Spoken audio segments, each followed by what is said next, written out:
Good morning friends. आज का दिनांक 2 अक्टूबर 2025 है। आज का करंट अफेयर्स हम स्टार्ट करते हैं ना। सबसे पहले मैंने आपको बताया था कि H1B वीज़ा के बारे में मैंने आपसे डिस्कस किया था। तो L1 वीज़ा भी है, उसको भी जो अमेरिका की गवर्नमेंट है, जो टर्म्स आप उन्होंने बहुत टाइट कर दिया है, तो ये बहुत ही इम्पोर्टेंट है H1B वीज़ा। और नया के वीज़ा तो चाइना ने इशू किया ही था, आपको पता है। तो H1B वीज़ा क्या था, आपको बताया था कि भाई कोई भी अमेरिका में कोई कंपनी है और वो कंपनी अगर विदेशी कर्मचारी को हायर करना चाहती है या उसको रखना चाहती है, तो उसके लिए उनको कोई फीस वगैरह देना रहता है, तो वो है H1B वीज़ा। और ये क्या रहता है, एनुअल रहता है, वार्षिक रहता है।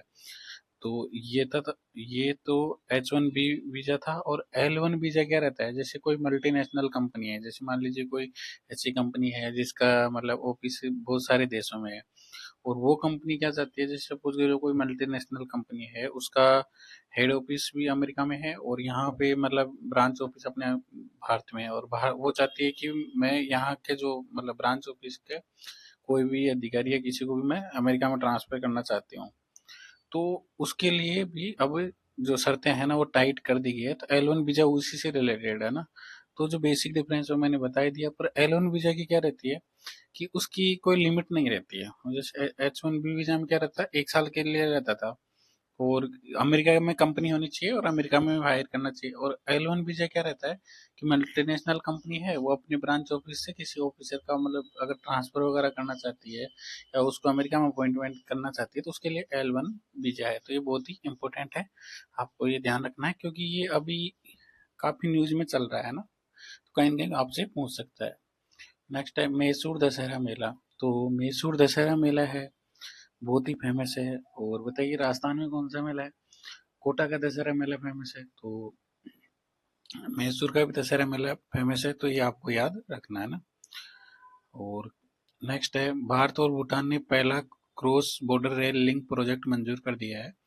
तो कल मैंने आपको बताया था बनारहाट समस्ते रेल लाइन, तो पश्चिम बंगाल के जलपाईगुड़ी और भूटान के समतसी जिले को जोड़ेगी ना। और ये 20 किलोमीटर लंबी लाइन है। तो वो क्वेश्चन ऐसे पूछेगा कि बताइए कि मतलब भारत और भूटान के बीच में दो दो प्रोजेक्ट, आपको ये ध्यान रखना है। एक तो कोकरा जार गेलफू कोकरा जार गेलेफू और बनारहाट समस्ते रेल लाइन, ये दो रेल लाइन है। एक कौन कौन से देशों के बीच में प्रोजेक्ट है, सर डायरेक्ट क्वेश्चन पूछेगा। कोकरा जार गेलेफू और बनारहाट समस्ते रेल लाइन कौन कौन से देशों के बीच में, भारत और भूटान के बीच में। ये बहुत ही इंपॉर्टेंट है, मतलब याद कर लीजिएगा इसको ना।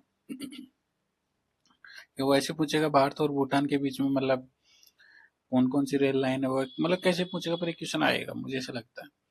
और नेक्स्ट है यूएई ने स्वायत्त परिवहन के लिए पहला सोवरन मोबिलिटी क्लाउड लॉन्च किया है ना। इतना इम्पोर्टेंट नहीं है, देख लीजिएगा एक बार। और नेक्स्ट है अधिवक्ता आर वेंकट रमणी को 2 वर्ष के लिए दोबारा अटॉर्नी जनरल नियुक्त किया गया है ना, संविधान के अनुच्छेद 76 में। अब मैंने इसको पूरा कोई कवर किया है, मैं नीचे डिस्कस करूंगा इसके बारे में ना। अब इतना याद रख लीजिए कि आर वेंकट रमणी को 2 वर्ष के लिए अटॉर्नी जनरल अपॉइंट किया गया है ना। नेक्स्ट है डीआरडीओ को business line change maker of the year award दिया गया डीआरडीओ को ना।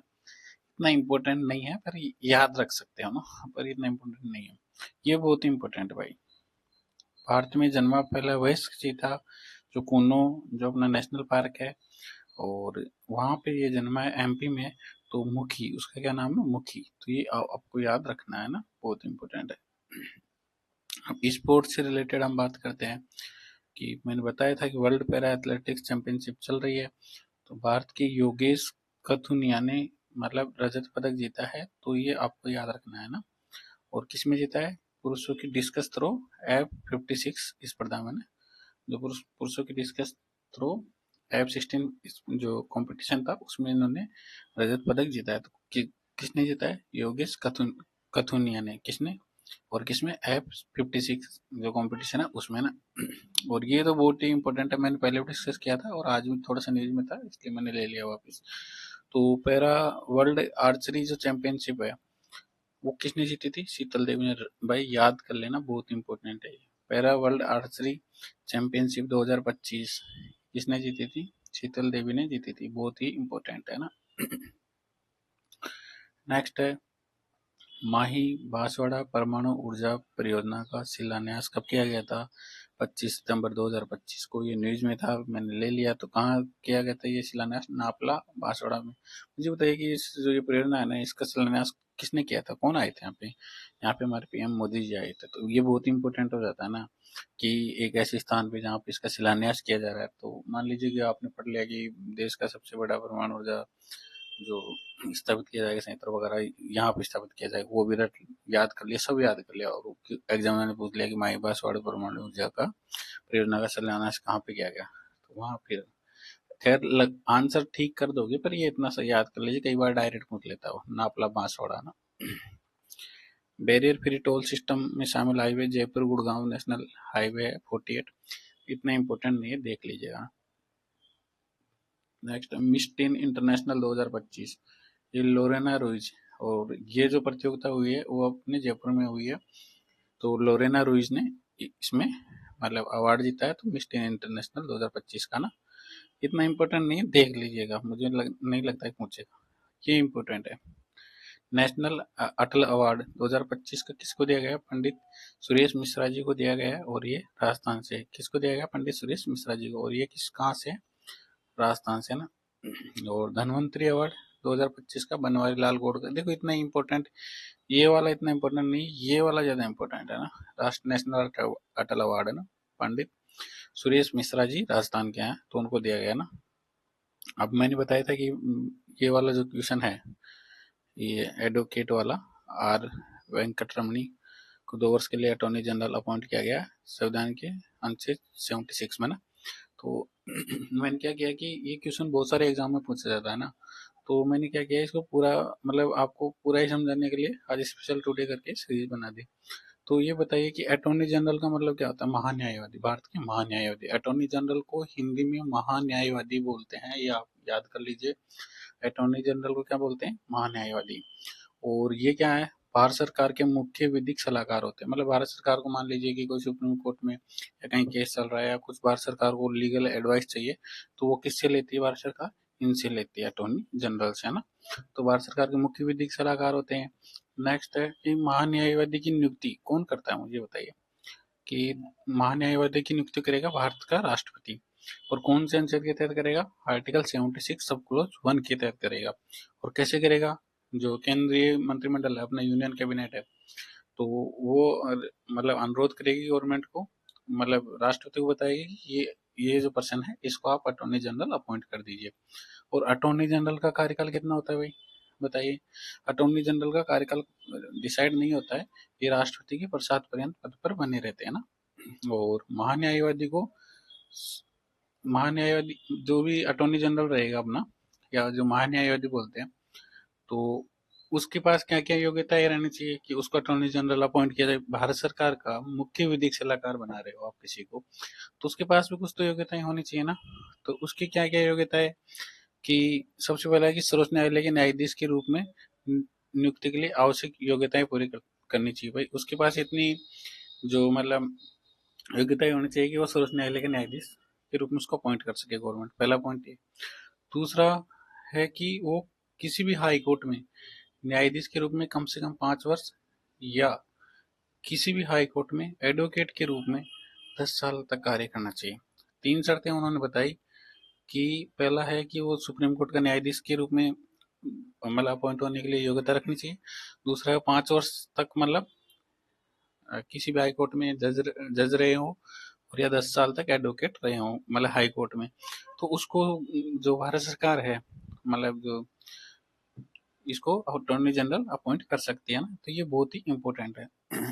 और नेक्स्ट मानते हैं कि राष्ट्रपति के नजर में ऐसा रहना चाहिए कि वो मतलब प्रख्यात विधिवेता हो, मतलब उसको कानून के बारे में अच्छी नॉलेज रहनी चाहिए। तो उसी को हम मतलब भारत सरकार अटॉर्नी जनरल अपॉइंट करती है ना, ये आपको ध्यान रखना है।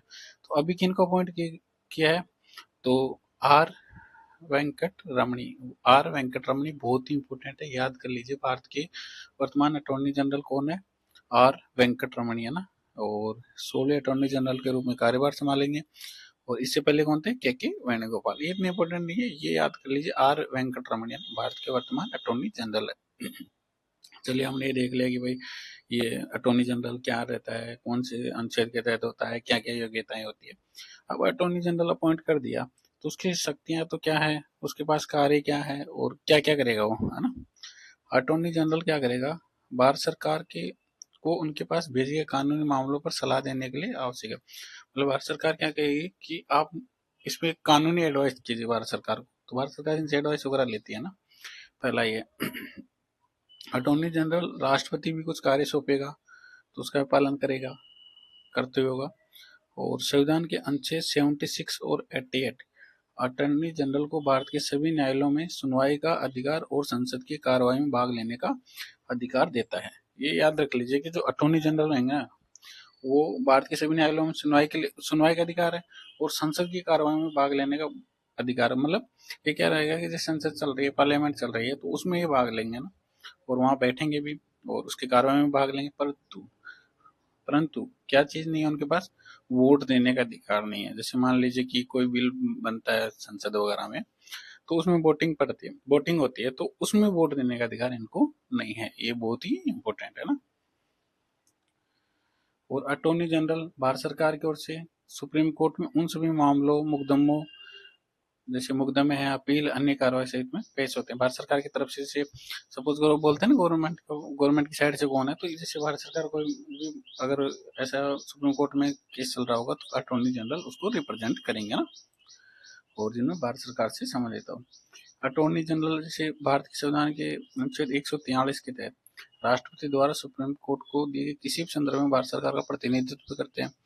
मान लीजिए 143 में भारत का राष्ट्रपति सुप्रीम कोर्ट में किसी भी संदर्भ के लिए, तो ये भारत सरकार को रिप्रेजेंट करेंगे वहां पे ना, ये आपको ध्यान रखना है। यूएसए में जो अटॉर्नी जनरल है उसके पास बहुत सारे पावर है, परंतु भारत के अटॉर्नी जनरल के पास कोई भी जो एग्जीक्यूटिव पावर नहीं है। और ये कार्य भारत के विधि मंत्री द्वारा किया जाता है, जो लॉ मिनिस्टर ना उनके द्वारा। इसके अलावा अटॉर्नी जनरल सरकारी कर्मचारी नहीं होते हैं और उन्हें निजी वकालत करने से भी नहीं रोका जाता। ये देखो ये क्वेश्चन काफी मतलब जो बड़ी एग्जाम बोल सकते हैं, यूपीएससी आरपीएससी, इसमें पूछ सकता है कि अटॉर्नी जनरल है ना क्या गवर्नमेंट एम्प्लॉय है या उसे निजी वकालत करने से नहीं। अटॉर्नी जनरल गवर्नमेंट एम्प्लॉय नहीं है, सरकारी कर्मचारी नहीं होते हैं और उन्हें निजी वकालत करने से भी नहीं रोका जाता है ना। बहुत इंपॉर्टेंट है। और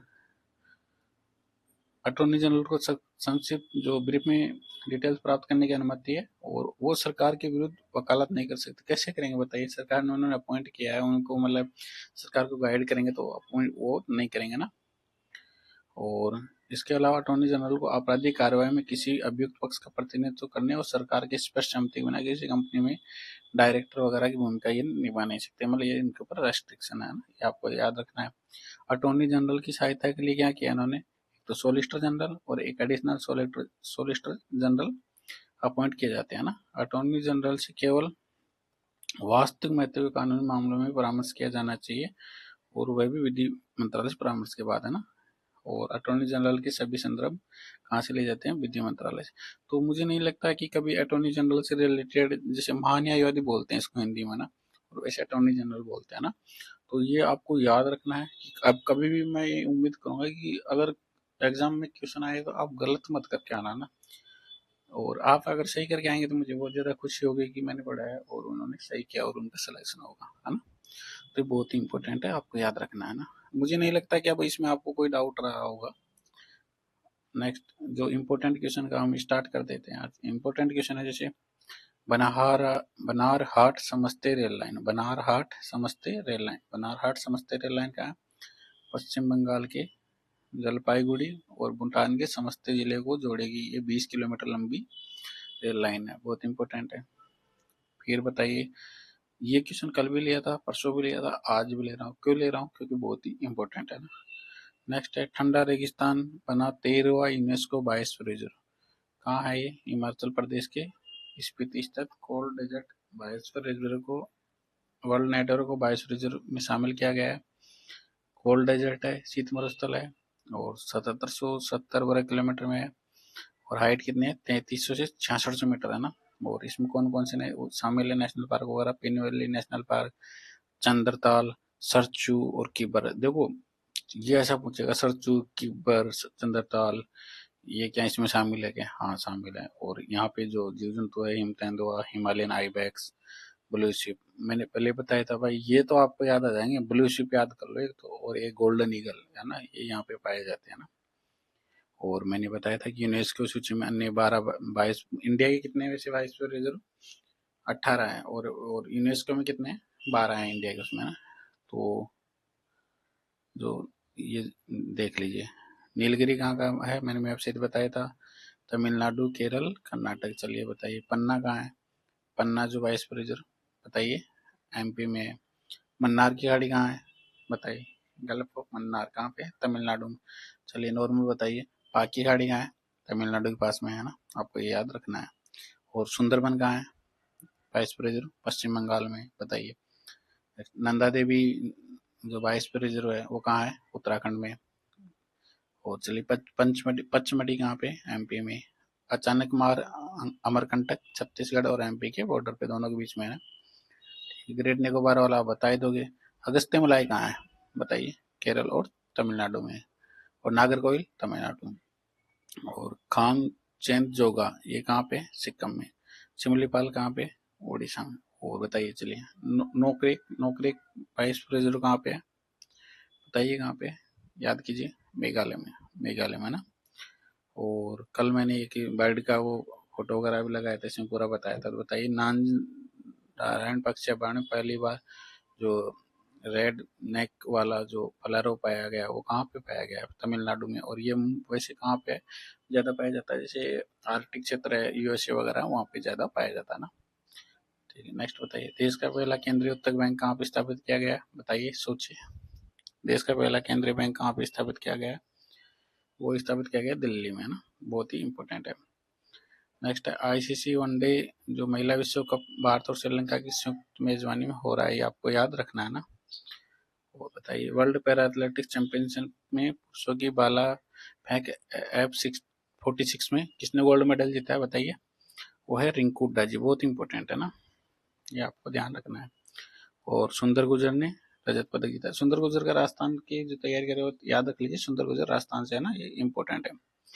और शाहपुरा भीलवाड़ा का जो कुरातिया गांव है, वहाँ पे क्या मिले? तांबे और सोने के भंडार मिले। 16वीं वर्ल्ड कांग्रेस व 24वीं नेशनल राष्ट्रीय कॉन्फ्रेंस नार्ची ये कहाँ हुई है? RIC जयपुर में। और बताइए, AI ओट sport monitoring system Debari Udaipur में किसका है? हिंदुस्तान जिंक लिमिटेड का ना। तो इस प्रकार से देखो, मैंने आज स्पेशल टुडे करके लिया। तो उसी प्रकार जैसे एक दिन मैंने आपको ये पढ़ा दिया 22 इसी प्रकार से हम एक बड़ा टॉपिक हम आपको रोज समझाते रहेंगे, और भी हम डिस्कशन करते रहेंगे। थैंक यू सो मच दोस्तों, थैंक यू।